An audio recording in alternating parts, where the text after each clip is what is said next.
क्या आपको भी लगता है कि आपका बच्चा औरों से कम है? क्या आप भी अपने बच्चों को सिर्फ उसके मार्क्स के ऊपर तोलते हैं? क्या आपको ही ऐसा लगता है कि आपका बच्चा पर्सनैलिटी में और बच्चों से वीक है? अगर ऐसा है, तो आपको अपनी पेरेंटिंग को री-इवैल्यूएट करने की आवश्यकता है। होता यह है कि जब हम अपने बच्चे का कंपैरिज़न दूसरे बच्चों से करते हैं, तो अक्सर हमें लगता है कि हमारा बच्चा 1 या 2 चीज़ या उससे ज़्यादा चीज़ों में औरों से कमज़ोर है, स्पेशली मार्क्स के मामले में। आप बिलीव नहीं करेंगे, अभी जब कोविड चल रहा था, तो क्योंकि ऑनलाइन मोड पे क्लासेस थी, मुझे खुद और पेरेंट्स के साथ बात करके ऐसा लगने लगा था कि मेरा खुद का बच्चा जो प्राइमरी क्लासेस में ही था, वो औरों से बहुत पीछे है। जबकि वो अपने एज ग्रुप के हिसाब से वो बच्चा ही था। इट वाज़ ओनली मी जो मैं ये सोच रहा था कि मेरा बच्चा औरों से कैसे बेहतर हो सकता है या मैं उसे कैसे बेटर कर सकता हूँ। अब हमें एक चीज़ को समझने की बहुत सख्त ज़रूरत है, बीइंग अ पेरेंट। ये चीज़ क्या है कि आप देखिए, जो बच्चा पढ़ाई में अच्छा है, वो किसी और चीज़ में वीक है। जो खेल में अच्छा है, वो किसी और चीज़ में वीक है। जो आर्ट में अच्छा है, वो कहीं और कमज़ोर पड़ रहा है। कोई कम्युनिकेशन में बहुत बेहतर है, उसका वीक एरिया कुछ और है। हम सभी के साथ आप खुद को इवैल्यूएट कीजिए, आप किसी दूसरे को देख लीजिए। हम सबके अंदर कुछ खूबियाँ भी हैं और कुछ खामियाँ भी हैं।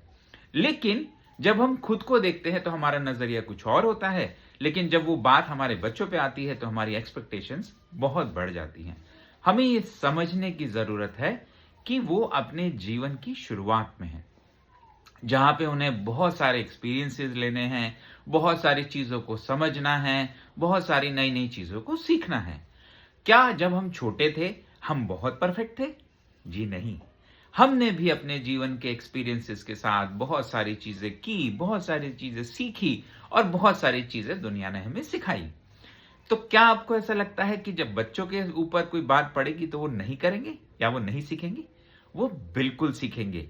और आप इसीलिए रिलैक्स रहिए, अपने बच्चों के हुनर को समझिए, कोशिश कीजिए कि आप उनकी स्किल्स को डेवलप करने में उनके लिए कंट्रीब्यूट करें, उनकी मदद करें, उन्हें ठीक से गाइड करें। इसके 2 फ़ायदे होंगे।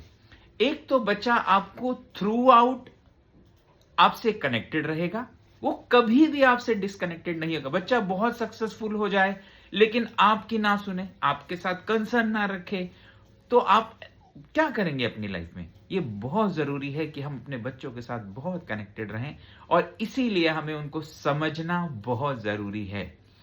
दूसरे बच्चों के साथ अपने बच्चे को कभी कंपैरिज़न मत कीजिए। हर बच्चा अपने आप में अनूठा है, अपने आप में अलग है और भगवान ने आपको कुछ ऐसा ही गिफ्ट दिया है जो दूसरों से बहुत अलग है। उसको चेरिश कीजिए, हर उस मोमेंट को एन्जॉय कीजिए और जहाँ भी बच्चा कुछ अच्छा कर रहा है, उसे ज़रूर मोटिवेट कीजिए। एक तो उसका कॉन्फिडेंस इससे बढ़ेगा और वो नई चीज़ों के लिए अपने आप को बेहतर प्रिपेयर करेगा। एक और चीज़, जब उससे अगर कभी गलती भी होगी तो डर नहीं रहेगा और जब डर नहीं रहेगा तो बच्चा हमेशा लाइफ में कॉन्फिडेंट रहेगा, करेजियस रहेगा, नई-नई चीज़ों को कोशिश करने का प्रयास करेगा। अपने बच्चे को सिर्फ एक लकीर पर ना चलाकर आप उसे जीवन के लिए प्रिपेयर कीजिए। Try to develop a happy child, this is the need of the hour. Don't focus on one parameter of the child. Life is open, life is far beyond our limits, and we all need to understand the importance of life. Keep loving your children, please value them. Thank you so much.